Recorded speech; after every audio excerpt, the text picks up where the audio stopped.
और इसी बीच एक बड़ी खबर सामने आ रही है, जहां ग्रीनलैंड पर ट्रंप के बयान से यूरोप में खलबली मची हुई है।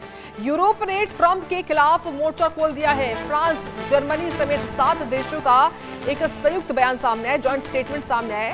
ग्रीनलैंड बयान पर अमेरिका के खिलाफ यूरोप एकजुट है। यूएस कोर्ट में मादुरो ने किडनैपिंग का आरोप लगा दिया है, गिरफ्तारी को अवैध बता दिया है, आरोपों से इनकार कर दिया है।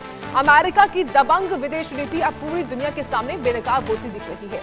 मादुरो की गिरफ्तारी के बाद ट्रंप का अगला बयान वैश्विक राजनीति में भूचाल ले आया। ग्रीनलैंड पर कब्जे की धमकी ने यूरोप को झकझोर दिया है। फ्रांस से जर्मनी तक 7 यूरोपीय देश पहली बार खुलकर अमेरिका के खिलाफ खड़े हो गए हैं। साफ कहा है कि ग्रीनलैंड कोई सौदा नहीं, संप्रभु जमीन है। उधर न्यूयॉर्क की कोर्ट में मादुरो ने अमेरिका पर सनसनीखेज आरोप लगाए हैं। उन्होंने कहा कि मुझे किडनैप किया गया है, यह गिरफ्तारी नहीं अपहरण है। ड्रग्स और हथियार तस्करी के सभी आरोपों से मादुरो ने इनकार कर दिया। उनके वकीलों ने इसे अंतर्राष्ट्रीय कानून का सीधे तौर पर खुला उल्लंघन बताया है। इस बीच विपक्षी नेता मारिया मचाडो की वापसी का ऐलान सियासत को और तेज कर रहा है। सवाल यह है कि क्या ट्रंप की आक्रामक नीति दुनिया को नए शीत युद्ध की ओर लेकर जा रही है? क्या अमेरिका अब ताकत से फैसले थोपेगा?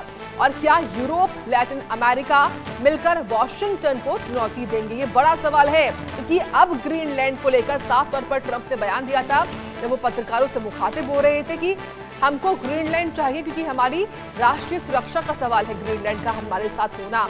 और वहां पर क्योंकि रूसी और चीनी जहाज डिप्लॉयड है, तैनात है, इसके बारे में भी ट्रंप की ओर से बयान दिया गया था। और यहाँ आपको बताऊं जानकारी के लिए कि जो ग्रीनलैंड है दरअसल वो डेनमार्क के हिस्से में आता है। और डेनमार्क क्योंकि ईयू यूरोपियन यूनियन का हिस्सा है, यही वजह की जो यूरोपीय देश हैं वो इस वक्त खलबलाए। अब उनकी ओर से तमाम तरह के जो बयान है वो सामने आ रहे हैं। उन्होंने मोर्चा खोल दिया है।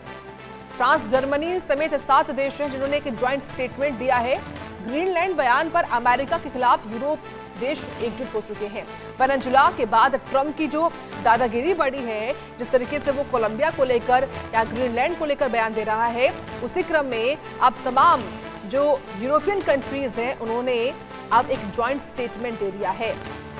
सीधे तौर पर ये देखिए यूएस वर्सेस यूरोप हो रहा है। आपको ग्राफिक में दिखा रहे हैं किस तरीके से ट्रंप की ग्रीनलैंड पर धमकी देखने को मिली है।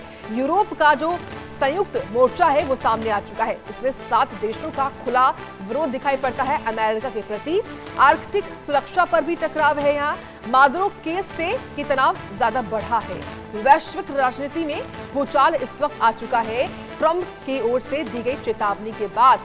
साथ ही देखिए यूएस वर्सेस यूरोप तो है, ये सब हुआ क्यों? ग्रीनलैंड पर अगर ट्रंप की नजर है तो वो क्यों है? ट्रंप के बयान से खलबली मची है तो वो क्यों मची है? ग्रीनलैंड पर ट्रंप की नजर से यूरोप तक असर क्यों पड़ रहा है? ये सब आपको हम बताएंगे। कैसे अब आर्कटिक सुरक्षा पर भी टकराव आ चुका है, मादुरो केस से ये तनाव ज्यादा बढ़ चुका है। लेकिन खबर क्या है वो भी आप समझिए। देखिए, ट्रंप ने ग्रीनलैंड को अगला निशाना बताया है। फ्रांस, जर्मनी समेत 7 देशों का एक ज्वाइंट स्टेटमेंट सामने आया है। ग्रीनलैंड पर डेनमार्क और जनता का अधिकार है, ये कहा। अमेरिकी कोर्ट में मादुरो की पेशी गिरफ्तारी को उन्होंने गैर कानूनी और अपहरण बताया है। विपक्षी नेता मारिया मचाडो की वापसी का भी ऐलान सामने आ चुका है। ये खबर बता रहे हैं आपको पूरी की खबर है क्या असल में, क्योंकि इसी खबर से ये मालूम चलता है कि कैसे अब यूएस वर्सेस यूरोप हो रहा है। यूरोप में हम सभी जानते हैं कि जो पूरी दुनिया है वो 7 कॉन्टिनेंट में बटी हुई है और उनमें से एक यूरोप यूनियन भी है। और फिलहाल यूरोप वर्सेस यूएस होता हुआ दिखाई पड़ रहा है। यह वक्त हुआ है ब्रेक का। आप देखते रहे इंडिया न्यूज।